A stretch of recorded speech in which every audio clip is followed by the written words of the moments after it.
one other point is that we are, in the last few years, we've been looking at a lot of cooking shows.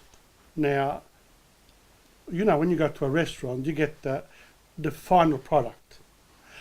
And once upon a time, Parliament sort of worked in its own ways, and they gave out the bit that they wanted to the public. But Yes. now, the expectation is that people not only want to have the recipe of how governance and government works, but they also want to participate along the way on how you get there.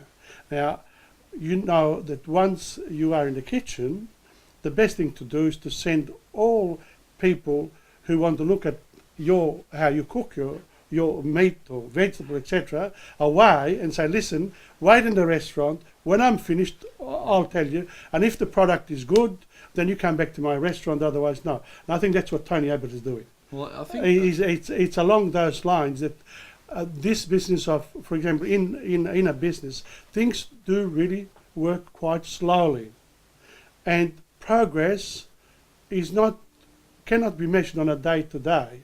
But if you walked into my place now, there is a bit of change here. Now, if you were to judge me on today's look, yes, it was different from last year's look when everything was in place. And that's because things are moving. yes, You don't know what I'm doing, but they are moving, but I don't appear too good whilst I'm doing it. So you have to wait until this cycle finishes, and then I'll invite you back again. But I made a mistake today because I invited you into a place that's in the middle of things. It's a very interesting point, Tom, because I think on the one hand, people want to be involved in decision making and they're entitled to be involved in decision making. But on the other hand, if you're providing progress reports every day or expected to announce something every day, and the pressure is on prime ministers and premiers and opposition leaders to give the media something new every day, what happens is that you get all these things that get announced, but the follow-up, the implementation, often is deficient and is lacking. So frankly, leaders have to be able to say to the media, I'm not going to announce something new every day. What I'm going to do is I'm going to announce something, and then I'm going to spend time working with the people who I need to work with in order to implement this thing successfully. And if this means I don't have something new to say to you for the rest of the week, well, that's too bad, because it's better that we have good decisions rather than a multiplicity of decisions and decision making and announcing every day. One of the some politicians in Australian history said once upon a time is that is that in politics you give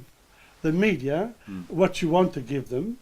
I think we have to somehow understand how the media works and where it's at, and the media has to have its act together, because rather than always ask the same question over and over again, we have so many different areas of life that the media can look after. For example, we don't get enough in newspapers and commentary about science and education, about the details of the things that are actually working.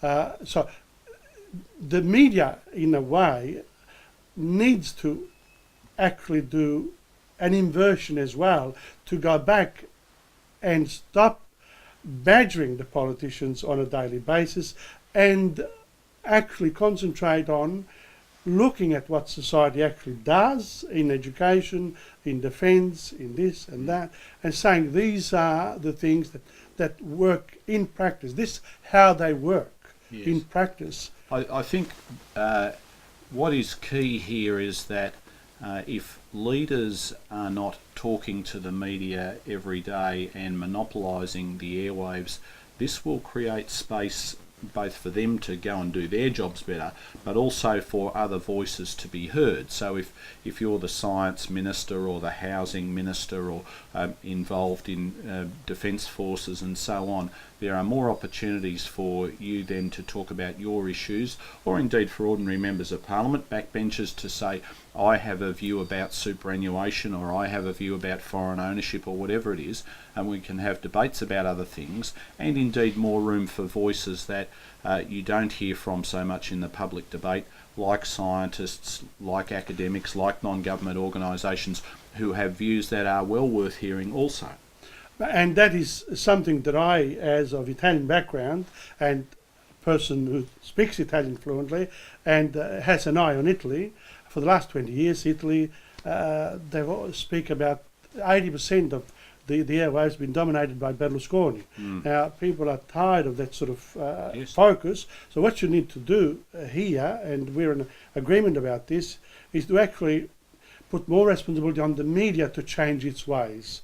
Because if you came to interview me, I can't say no as a politician. You can't really say no. I've asked you, you can say no, but if an important media outlet rings you or Yes. they say, well, you know, you can't say no because you're looking for votes all the time. So it's a question of the media ignoring they're doing that today because today we have grand final Yes. day. Therefore, the media and everything else is full of what's going on at the MCG. Well, it's a fair point, Tom, but I also think that the leaders themselves have got to pull back and realise that it's not in their own best interests to go out to the media every day and seek to dominate and monopolise the airwaves. I think that ultimately, as we've seen with leadership issues in recent years, it frankly increases the churn rate and brings closer your use-by date. So I think that leaders would be well advised to pull back a bit and to create room and space for other voices. I know that media like going to the top. If they have regular access to leaders, it gives them power, and media outlets will feel that they are involved in setting the political agenda, and it makes And the journalists involved, they get kudos out of that. They become actually more important than the people who govern because they then manipulate information. They ask the questions and they decide what's the issue of the day and what they want to hear from the Prime Minister about. So you certainly have that at work, but I think that if leaders pull back and allow other voices to be heard, that will improve the quality of the democracy and be more democratic, and it will also be helpful for those leaders, and we'll stop seeing them burn out after a couple of years. I think we've exhausted this particular segment too, and our discussion about relationship between politics and the media. Come back to us for another segment. We'll change the theme a little bit.